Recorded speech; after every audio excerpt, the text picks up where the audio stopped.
pelas quebradas da direita, juntinho da linha lateral, ajeitou a pelada, Toninho, atrasou um pouquinho mais, vai bater para o tumulto, Zico já pediu lá pelo comando, correu, bateu Toninho, tentou Zico, fechou, subiu, cabeceou, entrou!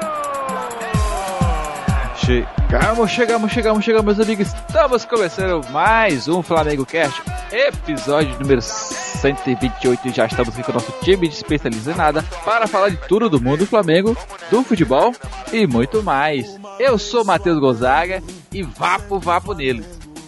Fala galera, eu sou Ana Beatriz Ayati e estou aqui para falar do verdadeiro Coringa do Flamengo. Salve rapaziada, tamo junto misturado, Matheus Bruno na área.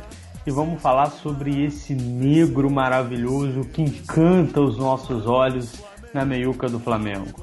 Saudações, galera do mal, aqui é a Marcela Machado e se abrir pro pai vai mamona, receba, toma ali. Pra deixar claro, eu só quero falar uma coisa, assim, antes de começar uma outra frase, né? É só pra já pintar o assunto, só pra falar aqui que, assim, eu particularmente não vi Adílio, mas graças a Deus eu vi Gerson. Então, tu falou essa frase, não foi em outro podcast? Acho que você falou. Devo ter falado, sempre usei isso, desde que é eu verdade. Suas palavras são né? sábias. Bom, meus amigos, estamos aqui hoje reunidos porque precisamos falar sobre esse homem, Gerson. Esse cara que chegou no Flamengo e tomou a posição, ficou e ninguém tira mais. Vamos falar tudo isso sobre esse cara que tomou conta de corações de muita gente e também do meio de campo do Flamengo. É isso aí, vamos lá.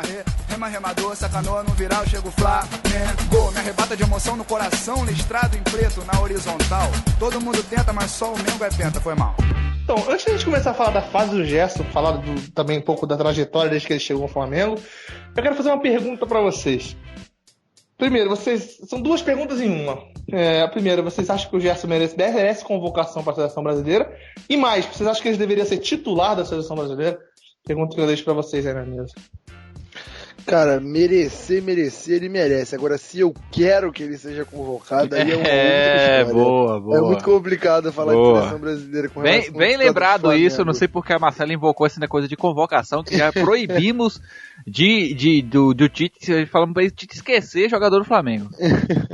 Sim, cara, eu concordo, mas assim, é muito complicado, porque a seleção uns anos atrás eu tinha orgulho quando um jogador do Flamengo era convocado, hoje em dia eu fico meio irritado. Aí depois mas, que assim, o Muralha foi pra seleção, né, você fala assim, não. Nossa senhora, é verdade.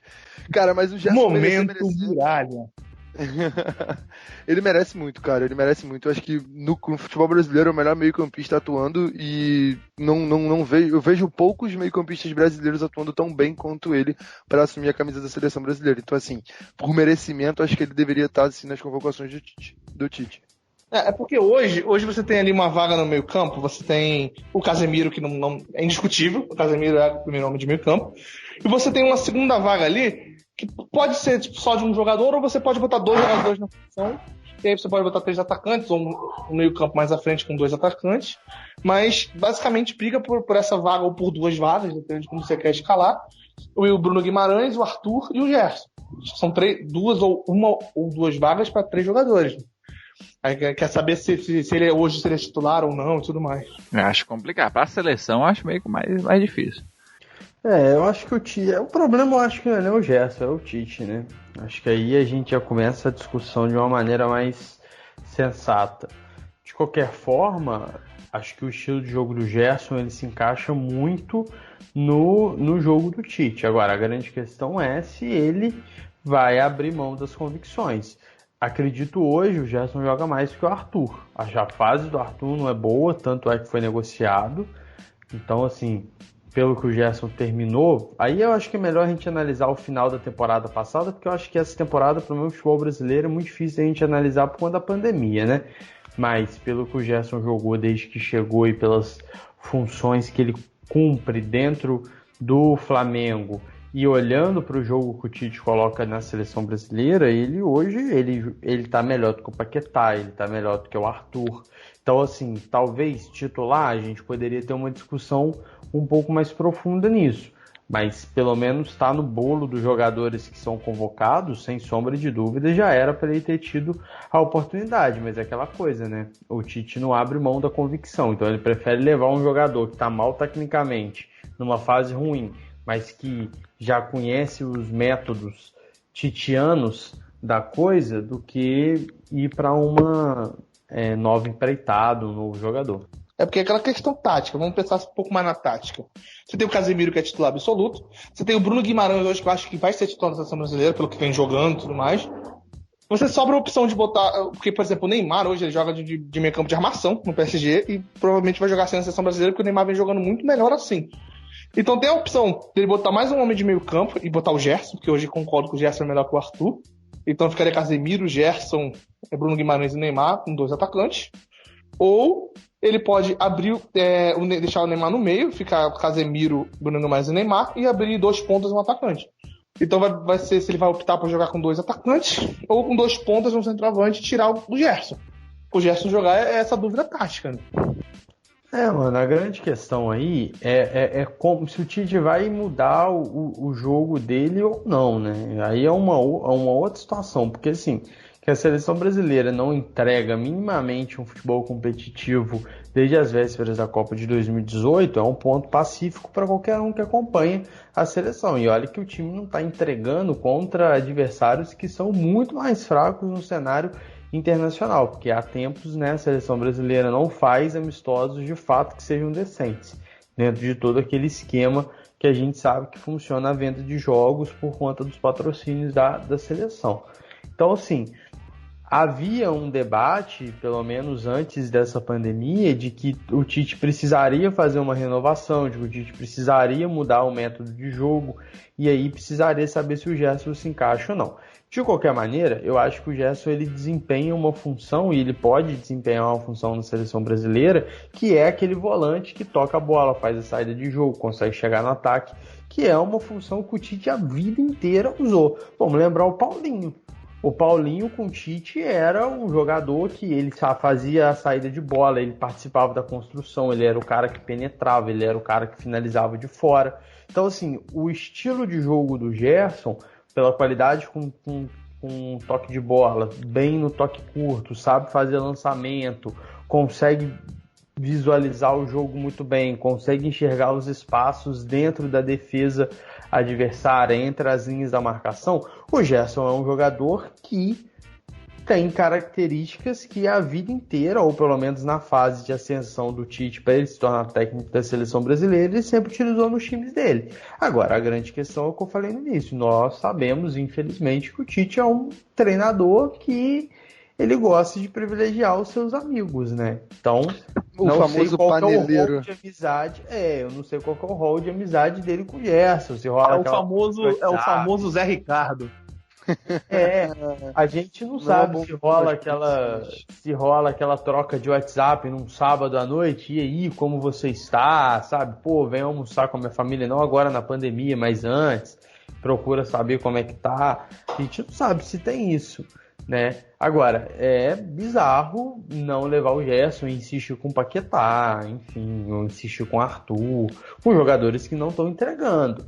Agora, que tem como facilmente você encaixar o Gerson dentro do estilo de jogo da seleção, tem. Até porque o Gerson é um jogador adaptável. Vamos pegar o início da carreira do Gerson, que o Gerson é hoje. O Gerson começou como camisa 10. Ele era o cara que fazia a armação das jogadas, que colava com o centroavante quando ele surgiu no Fluminense. Depois, a carreira dele, ele foi voltando, virou um volante. Com o Jorge Jesus, ele explodiu. No próprio Flamengo, ele participou de várias funções ali no início para se adaptar. A gente estava com alguns desfalques. Foi daí que ele estreou como ponta esquerda. Vai lembrar que a estreia do Gerson, o Gerson estreia como ponta esquerda no jogo contra o Corinthians, na Arena. Se eu não me engano, o Gerson já rodou em todas as posições do meio campo. Em todas as posições, sim. Por isso que surgiu essa história de Coringa, que ele falou, eu sou o Coringa, né? Porque, no início ali tinha aquela questão do Flamengo, ou alguém não podia jogar, ou alguém estava machucado, enfim, então o Jorge Jesus teve que ir se ajustando, e o Gerson foi essa peça Coringa dele. Ele participou de todas as funções do meio campo. Inclusive, eu vou fazer um comentário aqui que talvez deixe a Aninha um pouquinho chateada, que é o seguinte: eu acho que desde que começou 2020, não estou falando da pandemia para cá, mas desde o início do ano, eu acho que o Arrascaeta está um pouco abaixo que vinha jogando ano passado. Tô dizendo que ele tá jogando tão mal, mas ele tem tido atuações bem abaixo, que piorou depois da quarentena. Isso eu concordo. Então, eu acho que talvez seja o momento de não tirar definitivamente, dar uma tirada no Arrascaeta, dar um preservado. Se você fosse botar o Diego... Não, se você fosse, por exemplo, vamos supor que você bote o Diego no lugar da Arrascaeta por um tempo. Eu acho que quem vai fazer a função do Arrascaeta hoje é o Gerson. O Diego vai jogar mais atrás. Cara, eu dizia... Não, sem sacanagem. Desculpa, Marcela, mas assim, pra colocar o Diego nesse time do Flamengo, eu não tiraria ninguém. De verdade. Não, eu colocaria até outro jogador. Eu acho que o Arrascaeta não tá. Eu acho que na final do Carioca ele jogou mal. Eu acho que ele jogou mal, não foi que ele foi abaixo. Eu acho que o Arrascaeta, assim. Eu acho que o Arrascaeta é o seguinte, ele tá realmente numa fase meio abaixo e tal.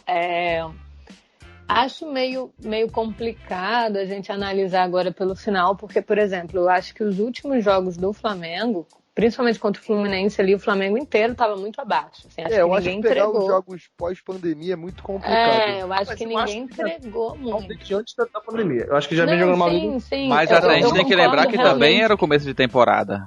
Antes da pandemia. Sim, exatamente. Eu concordo. E o Arrascaeta não é o cara que a gente vê aquela sangue nos olhos, entendeu? Ele é um cara mais técnico. Eu acho muito complicado sacar o Arrascaeta, porque ao mesmo tempo que ele tá mal, enfim... Ele dá um passe para um gol do Gabigol na final da Libertadores. Ele é o jogador, exatamente, ele é o jogador que precisa de uma jogada. Tipo assim, se em uma jogada baixar a inspiração da Arrascaeta ali, por exemplo, tem um lance clássico, assim, depois que voltou da pandemia, que se não me engano, foi contra... Boa Vista? Qual foi aquele...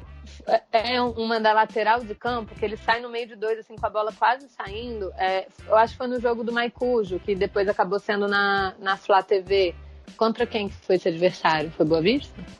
Então, nesse jogo, por exemplo, ele não estava indo muito bem e tal. Eu acho que, se não me engano, se não me falha a memória, foi na jogada ali do gol, eu acho, ou próximo. Mas ele faz uma jogada, por exemplo, ele tá ali na linha lateral, a bola tem tudo para sair, tem 3 caras cercando ele, e ele passa no meio dos 3 como se nada tivesse acontecendo, como se ele tivesse livraço ali para continuar jogando.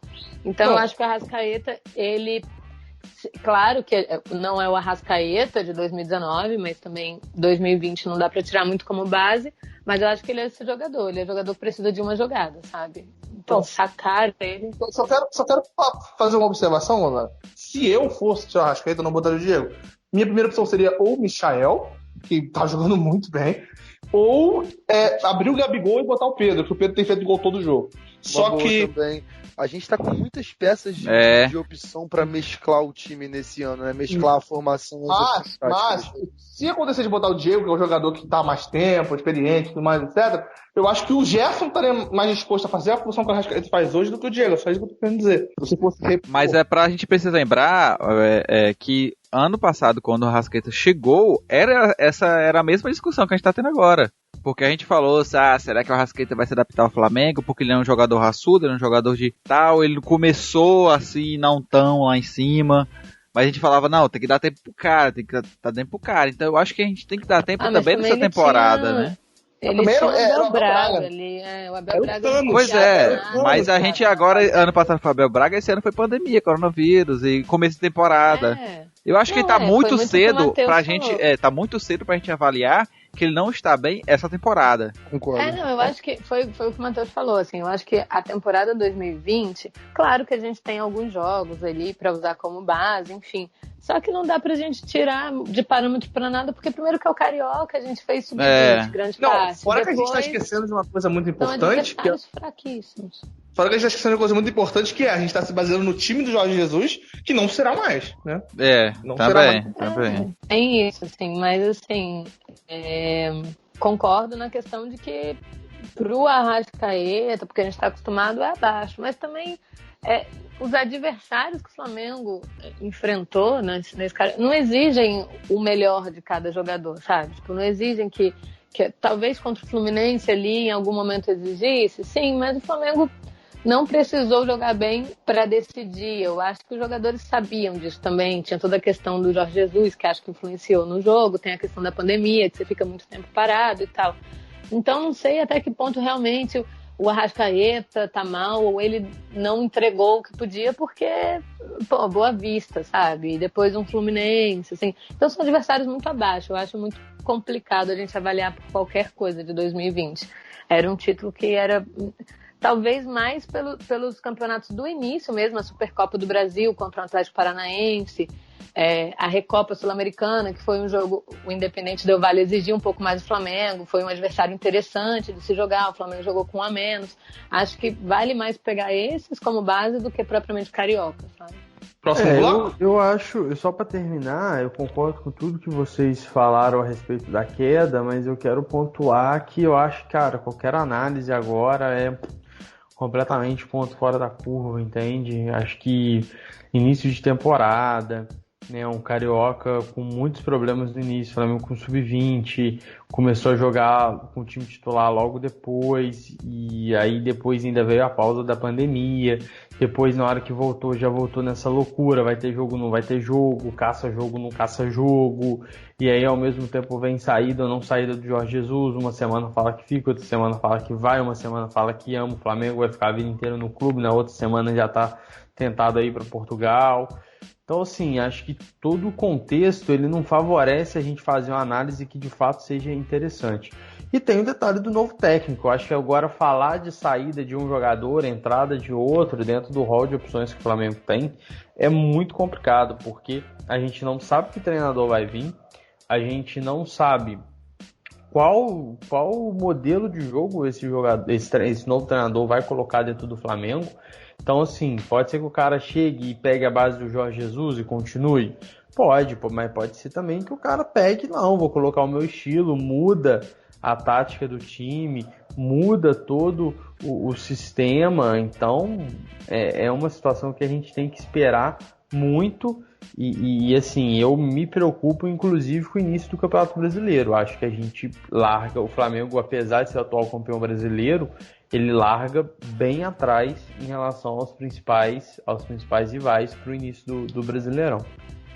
Até porque eu acho que assim, qualquer técnico que chegue sabe que o time do Flamengo, a qualidade do time do Flamengo permite que ele realmente mexa, sabe? Tipo assim, claro que pra gente é mais interessante que mexa o menos possível, até porque o Brasileirão vai começar, é um jogo atrás do outro, sabe? Você não tem tempo de tentar implementar ali um estilo de jogo, de mudar, tipo, de fazer testes, na verdade. Até porque o campeonato é corrido, qualquer ponto a gente sabe que faz toda a diferença. Mas, por outro lado, um técnico chega, vamos supor, o Dominique Thuram chega e tal, ele sabe a qualidade do jogador. Doido. Ele sabe a qualidade dos jogadores e ele sabe que, por exemplo, que você ali no time você tem um Gerson, Arrascaeta, um Gabigol, Bruno Henrique, Everton Ribeiro, também te permite que você consiga mexer, implementar. Então pode ser que existe real a possibilidade do técnico manter ali do Jorge Jesus para mexer o menos possível, mas existe também a possibilidade de querer aproveitar a qualidade do time para já mostrar como que você gosta de jogar. Então, existe toda essa questão, só reforçando o que o Bruno acabou de falar. Em relação a isso, eu acho que no primeiro momento a gente deve ver uma repetição, pelo menos em alguns jogos, do que era o time do Jesus. Eu acho que o técnico que entrar, ele não vai inicialmente mudar tanto. E avaliar, como o Matheus falou, avaliar a temporada, avaliar desempenho do jogador agora é muito complicado, porque assim, o início da temporada o Arrascaeta realmente não veio bem, mas corroborando com o que a Marcela falou, o Gerson ele pode sim fazer a função do Arrascaeta. Eu acho que o Gerson ele realmente é o Coringa, ele pode fazer qualquer função ali no meio campo. E, enfim, com relação ao brasileiro, acho que o técnico vai acabar mesclando o time, fazendo testes para ver qual jogador ele quer no time, ver qual jogador tá em boa fase ou não e ir mudando. Mas, enfim, basicamente isso. Quantos de vocês foram a favor da contratação do Gerson quando ela estava sendo especulada? Eu fui. Eu realmente totalmente fui. Eu sei que a maioria não foi, mas eu fui porque eu pensei que quando anunciaram o Flamengo ia contratar o Gerson, eu falei, esse cara vai tirar a vaga do Diego. Eu falei desse jeito, quando anunciaram o Flamengo ia... Você lembra quanto foi os valores certinho? Eu não me recordo agora, acho que foi 11 milhões de euros, não foi? Não lembro. 11 ou 10? Foi 10 ou 11. Acho que foi 10. Acho que foi cara, 10. pelos valores eu fui muito contra. Talvez, eu olhei muito a fase dele, eu olhei muito o que ele tinha feito na Europa, eu vi que ele não tinha feito tanta coisa, apesar de gostar muito de quando os jogadores vêm novos, voltam novos assim pra cá, eu fui um cara que bateu um pouco na contratação, eu não queria, não é que eu não queria, mas eu achei o valor muito exorbitante. 49,7 milhões de reais. Quando ele chegou, cara... Tá dizendo, aqui onde eu tô vendo, tá 10 milhões de euros, 42,3 milhões de euros. Eu tô vendo aqui no GE. GE. Eu tô vendo aqui no GE, no dia do anúncio oficial, 49,7 milhões. Depende muito da cotação. Cara, mas é meio complicado, velho, porque assim, a gente, infelizmente, nós tínhamos a visão do Gerson na época do Gerson do Fluminense, que não era mais o Gerson que estava na Europa. Agora, a minha visão na época, eu entendo quando se fala assim, ele estava numa fase ruim, de fato ele estava. Mas, pô, um jogador como o Gerson, que atua em várias funções, e quando ele veio pro Flamengo, todo mundo já sabia mais ou menos que ele atuava em todas as funções, eu acho, pelo menos quando ele veio, eu pensei assim, cara, por mais que talvez ele não seja o craque do time, é um dinheiro que o Flamengo recupera. É um dinheiro que o Flamengo espera, entendeu? Assim, é muito pela novo. idade, exatamente. Eu achava que ia ser tranquilo pra vender. Nem que ele fosse pra China, mano, pra Coreia, pros Kirguistão da vida, mas ia recuperar o dinheiro, entendeu? Não, na época tinha incógnita se ele ia jogar bem ou não, mas o valor que pagaram nele foi abaixo do valor, por exemplo, que pagaram pelo Vitinho. É uma contratação que, na minha opinião, desde que anunciaram que estava negociando, ou que saiu na mídia que o Flamengo estaria negociando, pra mim seria ninguém vai falar do Vitinho na minha frente, não. Ninguém vai falar do Vitinho na minha frente, não. Não tô falando que o Vitinho é ruim ou bom, tô falando que o Gerson é melhor que ele. Eu contestei. Não, sim, com certeza. Cara, eu contestei o Bruno Henrique, cara, o valor do Bruno Henrique. Não, o Bruno Henrique. Olha que vergonha. Bruno Henrique eu sempre quis no Flamengo. Não, eu queria. Depois daquele jogo. Eu não queria o Gabigol. Eu não queria o Gabigol. Nossa. O Gabigol queria, cara. O Gabigol, a gente pode ir pro próximo bloco, hein? Gonzaga, deixa eu só... Já confessei aqui várias vezes. Tá começando a ficar forte, cada revelação. Eu sempre digo pro Gonzaga que nós fizemos um programa de expectativas ano passado, para 2019, e eu falei antes do ano começar que o Flamengo, que o Gabigol ia ser o melhor jogador, porque o Gabigol ia pra gaiola. Isso a gente falou, foi verdade.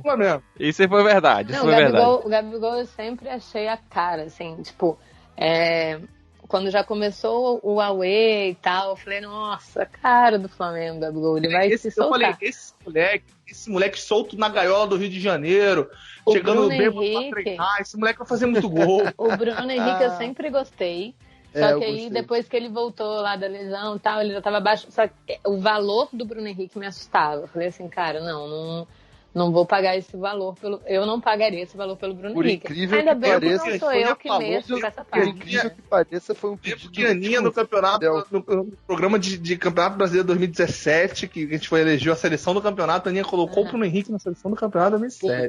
O Bruno Henrique em 2017 ele jogou muita bola. Eu lembro de um jogo Santos e Flamengo pela Copa do Brasil que ele jogou muita bola, ele fez um golaço no Flamengo. O Bruno Henrique tava sempre no meu cartola, rapaz. Eu quero esse cara um dia no Flamengo. Foi quando o Vasco quase eliminou o Flamengo no aniversário da Aninha. Foi, não, meu aniversário é sempre, o Flamengo sempre foi o Santos. Não, mas eu acho assim... O Flamengo sempre vai ali na Berlinda. As contratações que o Flamengo fez no início de 2019, todos foram jogadores que eu gostava muito. Sempre gostei muito do Rodrigo Caio, sempre achava ele muito... a galera pegava muito no pé dele no São Paulo, principalmente depois do lance do Jô, que ele chegou pro árbitro e falou que não marcou pênalti. Acho que aquilo ali acabou com a carreira dele no São Paulo, entendeu? Mas, pô, sempre gostei muito do Rodrigo Caio, sempre achei um jogador araço, assim, questão de... Não, e ele veio com muita vontade, né? Porque ele falou que tava, tipo assim, que ele tava perdendo amor pelo futebol e tal, então eu sempre achei ele muito bom. Mano, ele veio com vontade. Nunca ganhou nada no São Paulo, o cara nunca ganhou nada, tava 6 anos no São Paulo, nunca ganhou nada no São Paulo, a torcida pegando no pé do cara... Bicho, a melhor coisa que ele fez foi vir pro Flamengo. Bruno Henrique, cara, sempre gostei muito do Bruno Henrique, achava ele... Pô, a temporada que ele fez no Santos em 2017, acho 2017... 17, foi absurdo. Temporada absurda que o Bruno Henrique fez. Pra mim, o auge... Tinha acabado de chegar do Wolfsburg, ele fez uma Champions League incrível, Ele quase eliminou o Real Madrid, né? Que o Cristiano Ronaldo acabou fazendo 3 gols e eliminou o Wolfsburg. Aí ele veio pro Santos, fez uma temporada muito boa no Santos. Aí ele machucou no ano seguinte, né? O Bruno Henrique, pra mim, eu falei isso no programa que a gente fez pensando falar sobre o Bruno Henrique, que foi o último precisamos falar sobre que nós fizemos. Eu falei que o Bruno Henrique, pra mim, é a maior contratação de custo-benefício da história do Flamengo. Porque de todos esses jogadores que a gente contratou, ele foi o mais barato. E ele foi o melhor jogador da Libertadores. Então, tipo, eu não concordo com a eleição dele de craque do brasileiro. Pra mim foi o Gabigol. Mas da Libertadores, sem dúvida alguma, foi o Bruno Henrique o melhor jogador. Pra mim, a melhor atuação individual, superando até o Gabigol contra o River, foi a atuação do Bruno Henrique contra o Inter no Maracanã. Pra mim foi a melhor atuação individual. Até porque, gente, a atuação do Gabigol contra o River, né? Foi assim, pô, beleza, o cara fez 2 gols. Gabigol apareceu nos gols. Gabigol me engravida, mas, pra bicho... Pra mim, o melhor jogador daquela partida, Flamengo e River, foi o Enzo Pérez. O River passou, tipo, até os 78, o River estava ganhando. O River passou mais... Eu acho um conto, uma lenda, a história de que o River amassou o Flamengo. Eu acho isso uma lenda, assim. Eu acho que o Flamengo no segundo tempo jogou melhor que o River. Só que o Enzo Pérez individualmente jogou muito aquela partida. O problema Se o River não for virada no jogo, ele seria o melhor jogador. Não esquecemos, assim, beleza, o Pinola falhou e tal, no gol do Gabigol, mas cara, foi a única que ele falhou. Cara, ele ganhou todas no Gabigol, ele só perdeu o gol pro Gabigol, que foi o gol. Foi só o gol, todas. Exatamente. Ele falhou no gol. Ele deu o azar de ter falhado no gol do título, mas, pô, eu acho... do Gabigol na área, assim, foi isso. Igual eu falo, velho, eu sou meio contra a gente, tipo assim, glorificar por causa de um lance e azucrinar por causa de outro. Eu acho que a gente tem que ser justo. O Flamengo não fez uma partidaça contra o River. O River, ele conseguiu anular as principais jogadas do Flamengo.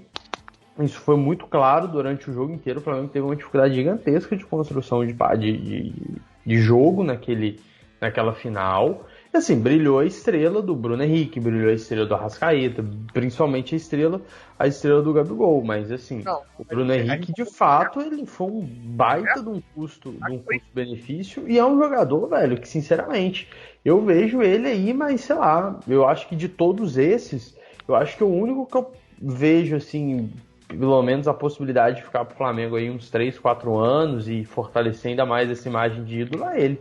Eu acho que o resto, assim, eu tenho uma visão um pouco pessimista. Eu acho que a saída do Jorge Jesus, ela significa o início do desmonte desse time do Flamengo. Eu também acho.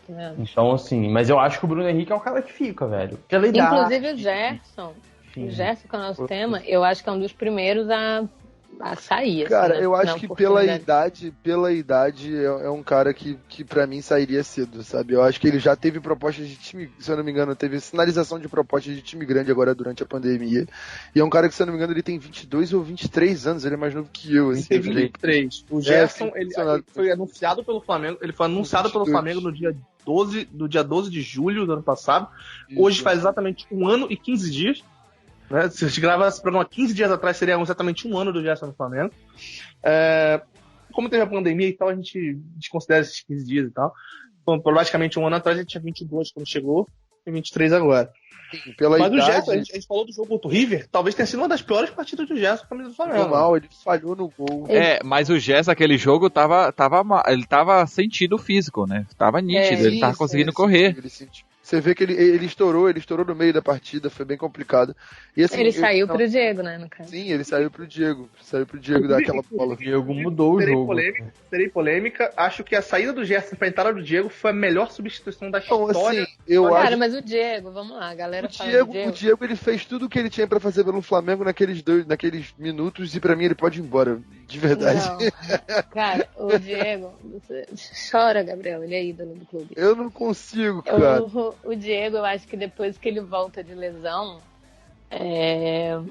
uma todas história... as partidas que ele participou, ele mudou, assim, ele foi diferente. Inclusive, ele se tornou ali brevemente, claro, mas uma cartinha na manga de quando ele entrava, ele dava uma mudada no jogo, sabe? Dava uma viradinha de chave ali no time. Até agora. Eu acho que ele tem que ser assim, banco. Então, eu acho que o Diego pra ser do Flamengo, o capitão titular absoluto, 10 e faixa e tudo mais, não serve pro Flamengo. Agora, cara, mas o Diego não tem mais pique pra ser titular, gente. Eu acho que ele até serve, sim, Flamengo precisa, ele é ideal e é uma mão na roda e cai como uma luva.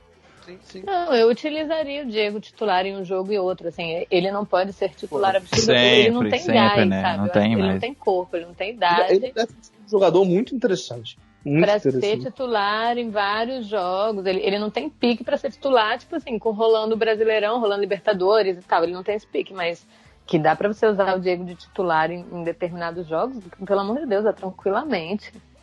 É tranquilamente. Situações diferentes, né? Eu não acho que vai haver um desmonte do time, porque o Flamengo nos últimos anos tem conseguido manter uma base. Não estou dizendo não vai sair ninguém, porque já saiu e pode sair, até porque é início de temporada na Europa, né? Vai ser, na verdade, para todo mundo, né? Mas a gente sabe que a qualidade da Europa agora é início de temporada. Pode sair, provavelmente vai sair alguns.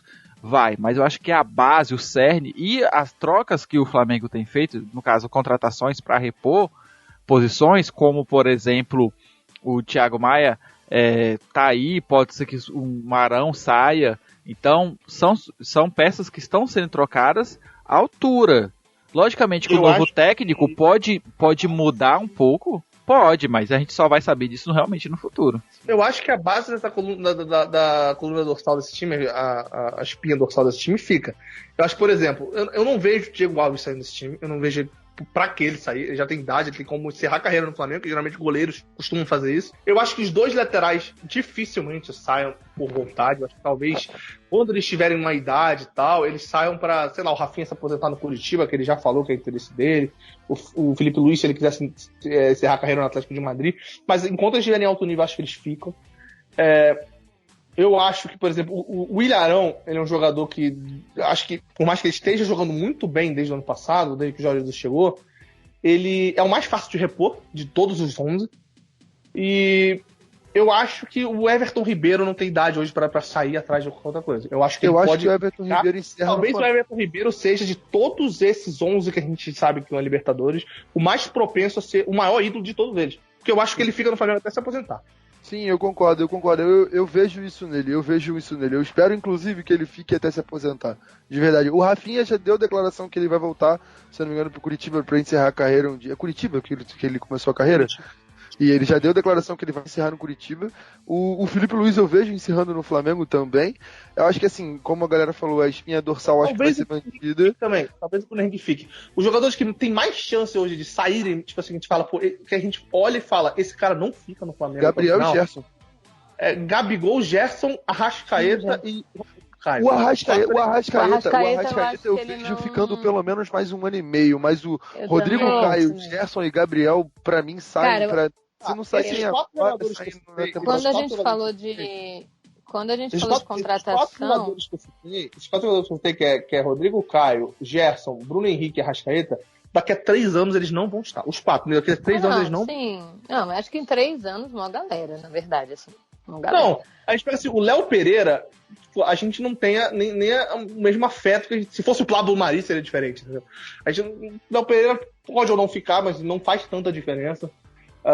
Eu acho que a gente consegue outro zagueiro. Se perder o Léo Pereira, a gente consegue outro zagueiro, entendeu? Tô falando dos mais relevantes. Eu acho que assim, cara, é muito difícil. Eu acho muito difícil prever. Muito difícil mesmo, porque assim, cara, vamos lá. Pandemia, queda de receita, queda de faturamento. Não sabemos como que vai ser o restante do ano.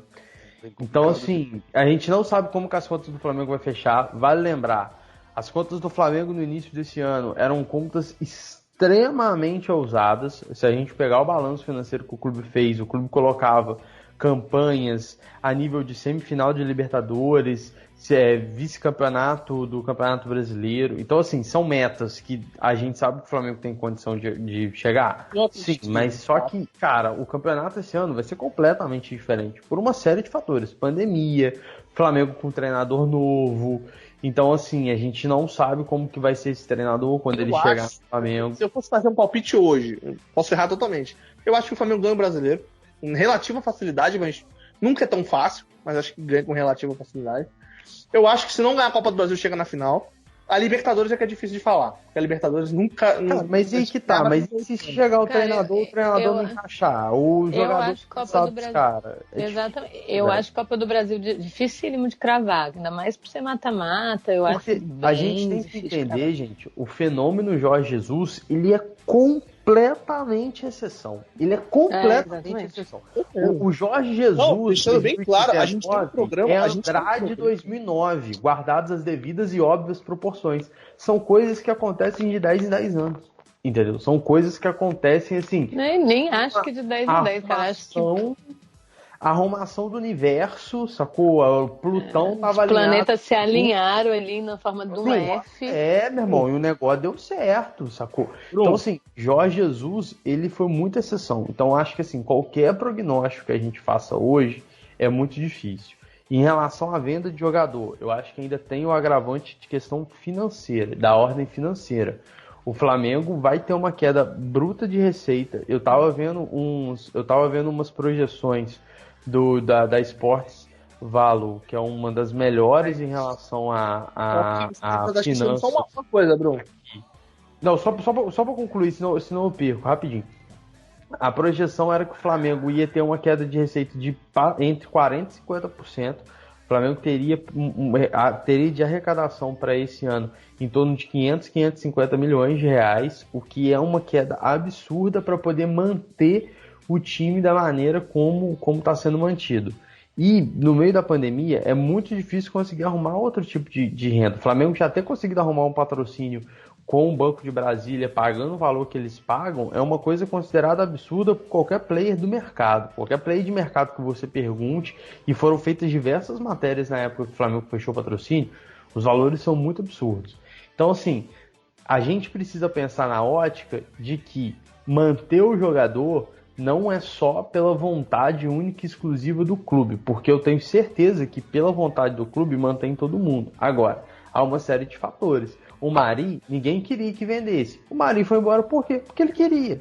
Porque o cara queria ir embora. Então, o Flamengo pegou e falou assim, beleza, vai embora. Você quer ir embora, mas vamos fazer uma negociação justa. E o Mari foi. E a gente sabe que quase todos os jogadores do Flamengo têm vontade de ir para a Europa. O próprio Gabigol deu declaração 2 dias depois que o Jorge Jesus confirmou a saída, de que já acha que está mais maduro para ir para a Europa. Todo mundo sabe que o sonho do Gabigol é brilhar na Europa.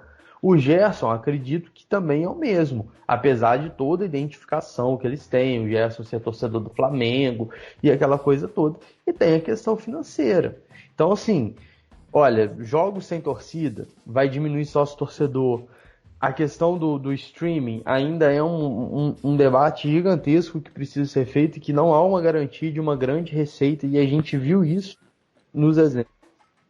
E não será agora. Então, assim, cara, além da questão futebolística, esportista, a gente precisa colocar o lado financeiro. O Flamengo é um clube que está sólido no mercado, mas ainda tem dívidas. É um clube que também não adianta ficar pegando um monte de empréstimo para fazer fluxo de caixa, porque uma hora isso pode gerar problema. É uma folha salarial altíssima. Então, assim, são alguns fatores que, para manter o elenco, precisam ser levados em consideração. Isso não quer dizer que vai ser um desmanche de, tipo, nessa janela de transferência vender todo mundo.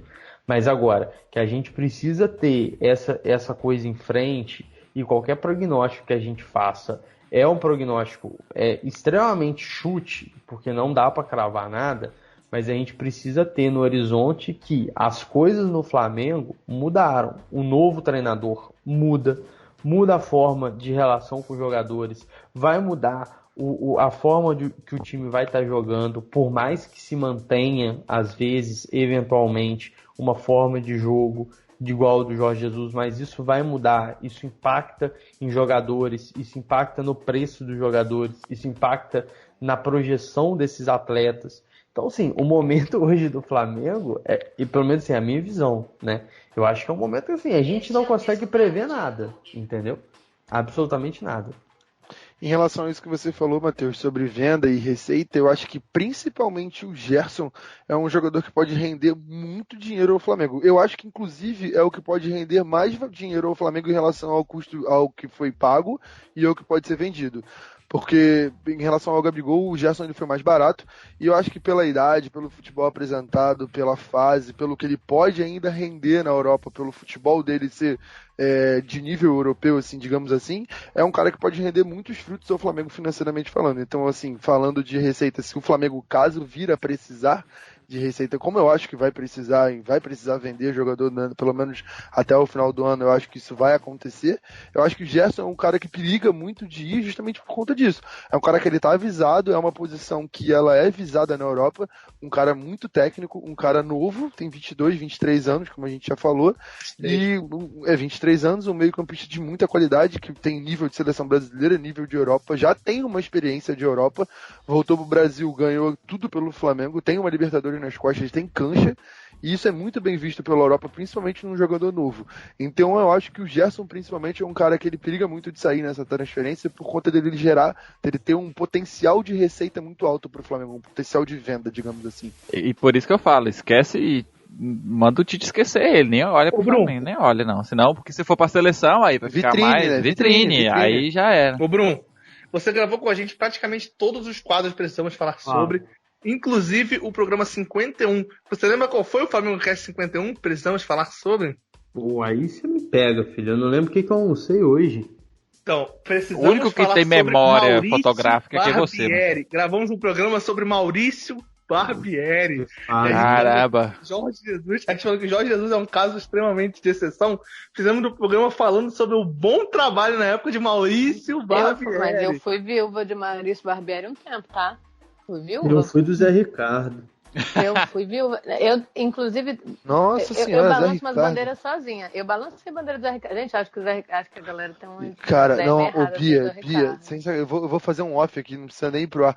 O Zé Ricardo é um dos técnicos, quiçá o técnico que eu mais odeio na história do Flamengo. Cara, eu de no coluna verdade. do Fla, a gente foi Não, gravar. tem um cara chamado Cristóvão. Não sei se sem você sacanagem. esqueceu de um cara Não, chamado não, Cristóvão, não, o que passou pelo Flamengo e me passou muita raiva. O Cristóvão me Gente, passou muita raiva, Eu mas entendo foi que o você Zé não gosta do Ricardo, mas Cristóvão Borges, cara. Não, Cara, mas olha só, eu foi já Zé falei Ricardo uma que eu coisa vi pra a você. cena. Muralha, Gabriel, Márcio Araújo, Vaz e um outro jogador bem merda em campo. Mas era quem tinha disposição, né, cara? Eu sei. Mas ele conseguiu botar o Coedjar no banco e botar o Márcio Araújo pra jogar. Não, mas isso aí é uma lenda. A Aninha não gosta do Coedjar. Não, eu, depois da forma que foi, eu não gosto dele não. Mas assim, o que eu falo? Criou-se a lenda de que Jorge Jesus... O cara é o único jogador que tem 3 programas de que o Zé Ricardo não utilizava o Coedjar, sendo que ele começou a utilizar o Coedjar sim. Só que o que eu acho? Eu gravei coluna uma época, umas 3 vezes isso aconteceu no coluna, da gente ter que eleger a parte ruim do Flamengo, porque né, era desgraça atrás de desgraça, a gente falava muito sobre coisas ruins. E aí, por várias vezes, o Zé Ricardo foi listado como um treinador, como um dos piores da história do Flamengo e tal. Eu sempre achei isso meio absurdo, assim. E aí, dos completamente discursos... exagero. Não, eu acho absurdo, A pessoa coloca o Zé Ricardo como o pior técnico, não sei o que, tá levando só 2017 como comparação. Eu também acho. Eu acho bem Até absurdo. porque 2016 foi um ano bom pro Flamengo, surpreendeu. Falar que o Muralha é o pior goleiro da história do Flamengo. Não, mas aí você volta. A gente volta em um podcast que eu gravei aqui. Em um podcast que eu gravei aqui, que falam assim: porque o Zé Ricardo.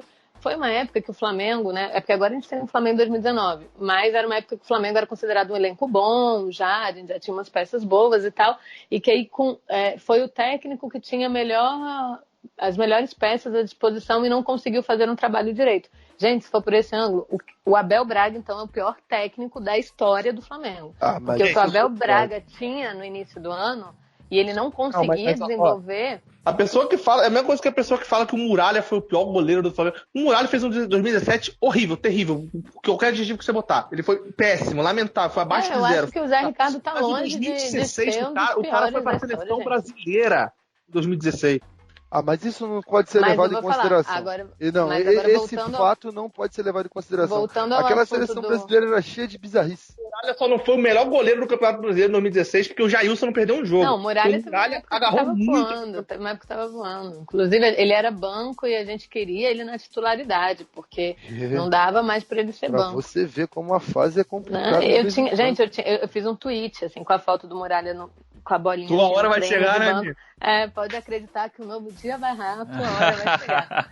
Ei, Aninha. Cara, A internet, Aninha. Caiu na internet. Mas Aninha. falando voltando a falar do Barbieri, gente, eu acho que o trabalho do Barbieri foi muitíssimo interessante no Flamengo. Muitíssimo. Tinha sido um dos melhores time do Flamengo na mão do Barbieri, Aninha? jogos que eu tinha visto no primeiros Flamengo. Uma das 5 melhores jogos, fases que eu vi do Flamengo, cara. Você Aninha, daria esse time do primeiros Flamengo na 5 mão do Barbieri, Aninha? Eu o quê? Você daria esse time atual do Não, Flamengo? agora porque eu tenho o meu Jorge, eu tenho tô em outro patamar pra isso. Mas até a minha era Jorge Jesus, Ana, o Barbieri era um dos meus favoritos, cara. Ana, Foi uma das eu acho que mais... o Barbieri ele devia o sucesso dele a 2 pessoas no Flamengo. 2 pessoas. Uma principalmente, que se você pegar a era Barbieri no Flamengo, ela tem um ápice muito grande e ela tem uma queda muito brusca depois de um fato. A saída do Vinícius Júnior. Mas eu vou falar uma coisa. Exclusivamente. O Deixa Flamengo caiu pintar depois aqui, eu vou pintar aqui rapidinho. Não, Eu vou explicar duas coisas sobre o Zé Ricardo e sobre o Barbieri. O Barbieri 2018 foi no mês de agosto, que a gente tava desde o do ano falando, agosto vai ser pesado. Não, gente, eu nem acho. Eu acho que tudo bem. Isso tudo podem ser fatores que influenciaram. E o que eu acho que tem semelhança entre Zé Ricardo e Barbieri é que o Flamengo nunca trabalhou esses... O Flamengo chamou os dois que não tinham experiência com o profissional do Flamengo para tapar um buraco ali de emergência. O Flamengo nunca preparou aquele treinador, aquele técnico para você trabalhar ali, nunca teve a intenção de você preparar esses treinadores para lidar, por exemplo, com os momentos de crise. O Barbieri, quando ele começou a ter um momento de crise, ele não soube lidar, ele não tinha mão, ele não tinha preparo para lidar com aquela crise. Ele não tinha preparo para pegar o controle ali do time e falar, galera, é isso aqui, a gente vai conseguir, a gente vai... Ele simplesmente foi se perdendo. A mesma coisa do Zé Ricardo, que o Zé Ricardo, quando ele começou a pegar a crítica mesmo, ali, a parte pesada, ele até abriu mão das convicções dele no final do Flamengo, fez a escalação que a torcida pedia e cobrava dele. Tomamos o time foi pior ainda. Não sabia botar pra Exatamente. jogar. O time foi pior ainda do que quando ele treinava, porque ele nunca foi preparado. Esses treinadores não eram preparados para eles. Eles foram puxados ali para você tapar buraco, aí tiveram resultados positivos, então vamos incentivar esses caras. Cara, vocês falaram de 2016, o Zé Ricardo morreu em 2016 abraçado nas convicções dele, a gente perdeu o campeonato por conta dele. Mas era um cara que não tinha um preparo. Por exemplo, o Corinthians com o Carille, ele preparou o Carille. Ele prepara o Carille para um momento que precisasse você conseguir usar ali. Agora, o Flamengo nunca preparou. E aí o Maurício, tipo o Maurício Souza o clube agora, gente. O Zé Ricardo e o Barbieri passaram, é tipo se o Maurício Souza assumisse o Flamengo agora, com toda a pressão pós-Jesus e pegar. A grande questão é que eu acho que a gente ainda é emocionado demais. Para poder falar sobre o 2016, imediatista 2017. Também, né? Mas, se a gente analisar, não foram passagens ruins. Não foram o Márcio Araújo teve o nome gritado no Maracanã. Meu Deus, olha, gente, nunca cara, o Márcio Araújo, em determinados momentos, ele era melhor do que o Cuejá. No início. Nunca foi. Nunca foi. Foi sim. Hoje no início foi, gente. Hoje a gente fala no início foi sim. O Cuejá foi contestado, gente. O Márcio Araújo só foi memória. É porque o Márcio Araújo nasceu e o Cuejá ainda não era gente, é porque vocês têm memória afetiva. Vocês têm memória afetiva do Cuejá já no final, brilhando e tal. Márcio Araújo criado igual o mito René. Márcio Araújo é melhor que o Cuejá, é a mesma coisa que a torcida Reneymar, velho. É a mesma. Não. Tanto que o Cuejá. Mas a galera defendia e depois passou a ter. Não, cara, o René é útil. Só encerrar o assunto, que é o seguinte, tem uma diferença. Foi rei de roubada de bola várias vezes.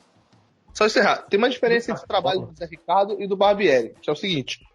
O Zé Ricardo, o time jogava bem na mão do Zé Ricardo, no início, no ápice dele. Só que o Zé Ricardo tinha um grande problema. O time não tinha variação tática. Quando o time precisava jogar de outra forma, o time se perdia. O Maurício Barbieri foi o contrário. O time era bem treinado, tinha muitas variações táticas, só que o time dependia muito individualmente do jogador. E, por exemplo, se o Everton Ribeiro saísse do time quebrava. Se o Paquetá saísse do time por lesão, seleção, o time quebrava. O Diego saiu, o time quebrava. Não tinha reserva. A gente perdeu o principal jogador. No jogo, não tinha reserva. A gente perdeu era isso. A diferença era essa. E os dois se perderam nisso.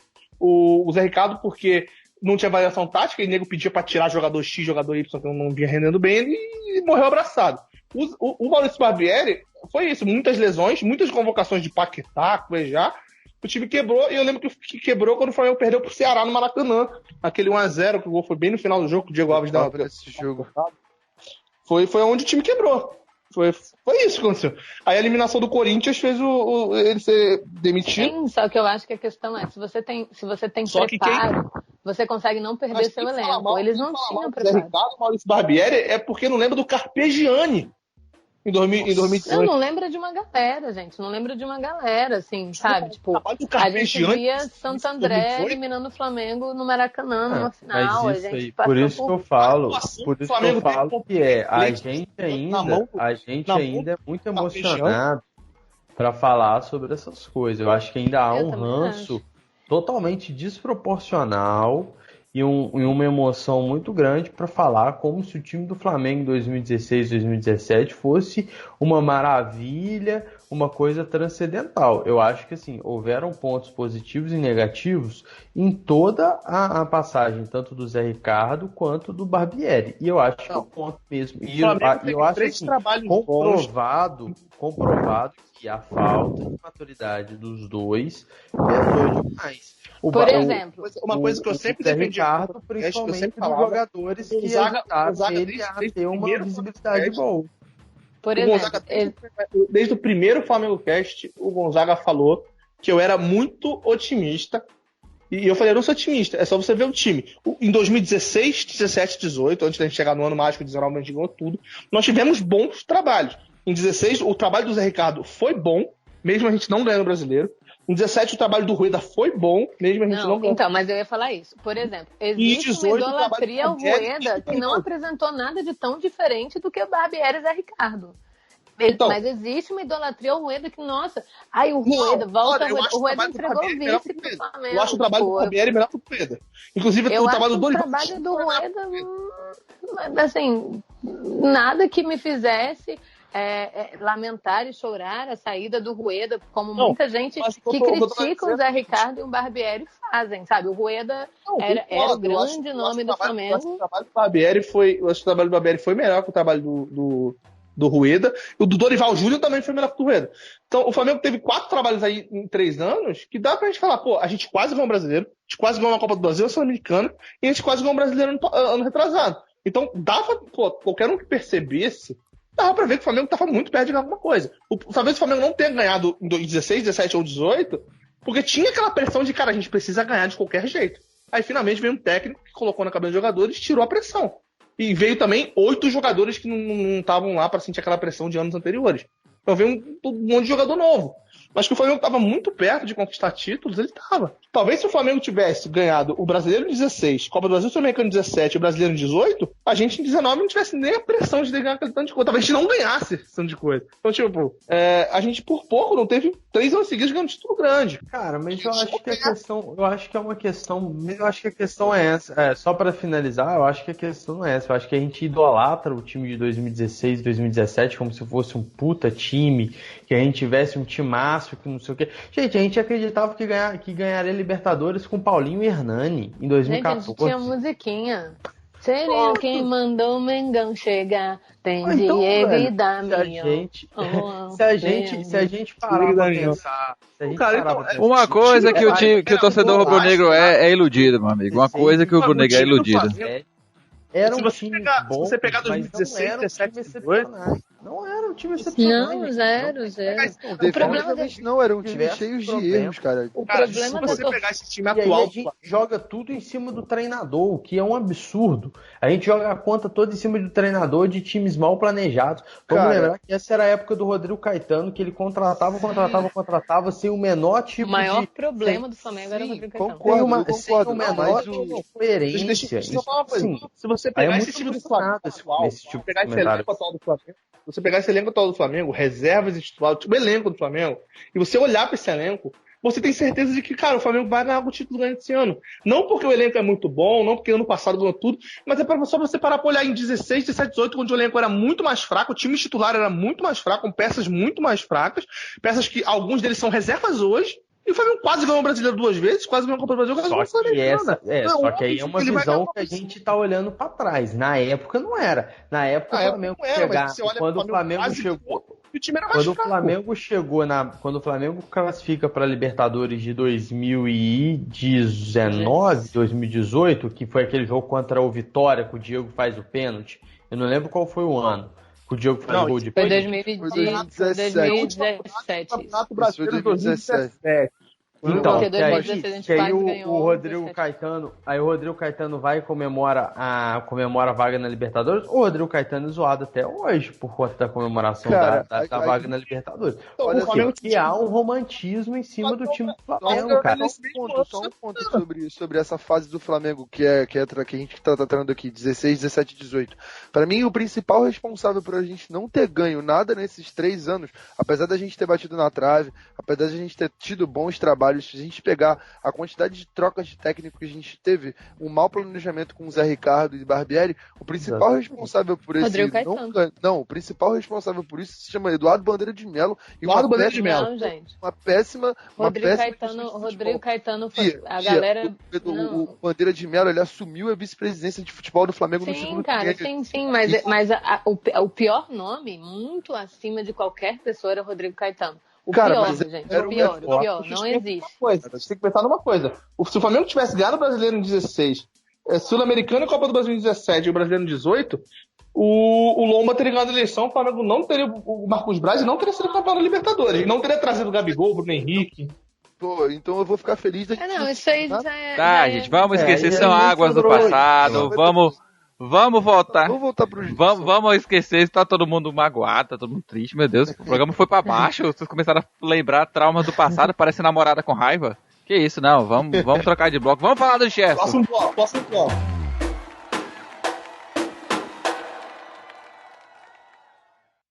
Então, rapaziada, só pra gente terminar aqui, o que a gente sempre faz no Precisamos Falar Sobre, a gente dá uma nota sobre o tema do assunto, apesar de que hoje a gente fugiu muito do assunto Gerson, a gente vai dar uma nota até aqui.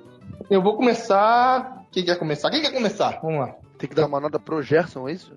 Dê uma nota pro Gerson com a camisa do Flamengo, desde a sua chegada, as partidas boas, as partidas ruins, todo o contexto. Que nota de 0 a 10 você dá para Gerson com a camisa do Flamengo até a gravação desse programa? Pô, 10. 10. Eu daria 10, inclusive, do Flamengo pra ele, mas enfim. Acho que não tem o que reclamar do Gerson. Acho que o Gerson é um dos principais jogadores no Flamengo, uma das atuações mais regulares em alto nível, mas acho que não pode fugir do 10. Será que a gente vai ter o primeiro 10 de média, Gonzaga? Vamos ver. Não, porque eu vou dar 9 pra ele. Não que ele não mereça uma 10, mas porque eu acho que mais questões físicas mesmo, ele acabou oscilando um pouco entre as suas atuações.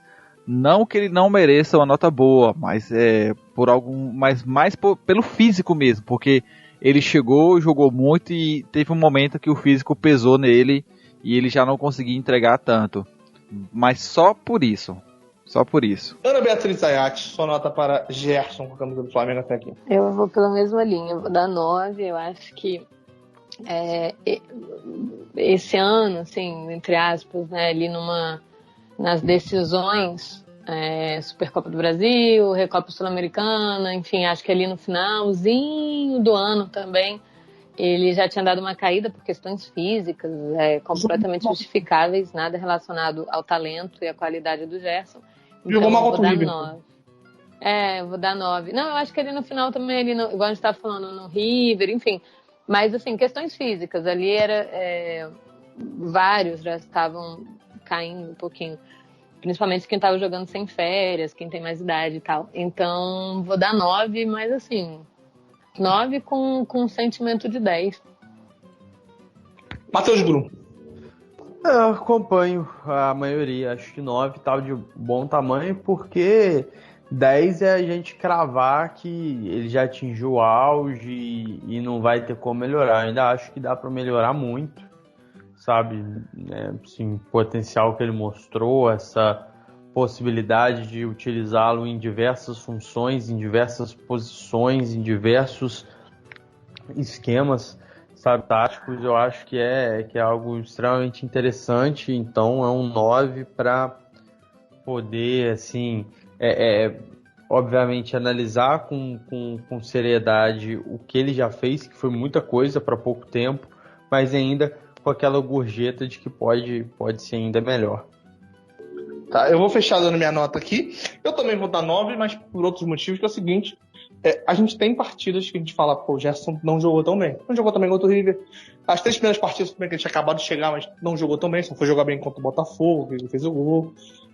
Esse ano é pouco difícil de analisar, mas ano passado, no final do ano, também teve partidas a desejar. E se a gente tá pensando que o parâmetro é de 0 a 10, pô, 10 é o cara que jogou, tipo, Zico. Zico é 10. Então, é óbvio que tipo assim, o Gerson não chega perto do Zico, mas o Gerson também não tem nada que a gente possa falar, pô, o Gerson fez isso. Isso aqui tira... Se for colocar o Zico no número 10, aí eu vou ter que abaixar minha nota também. Não, mas você pensa assim, o Gerson tem uma Libertadores, o Gerson não tem um Mundial, mas talvez tenha sido o melhor jogador do Flamengo na final do Mundial.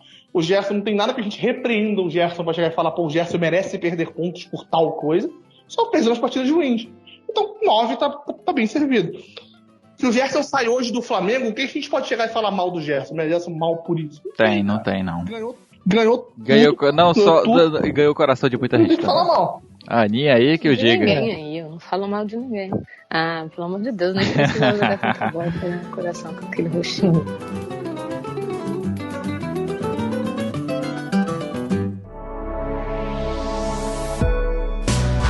Este Flamengo Cast teve sua captação, edição e sonorização efetuados por Rádio e Tumulto.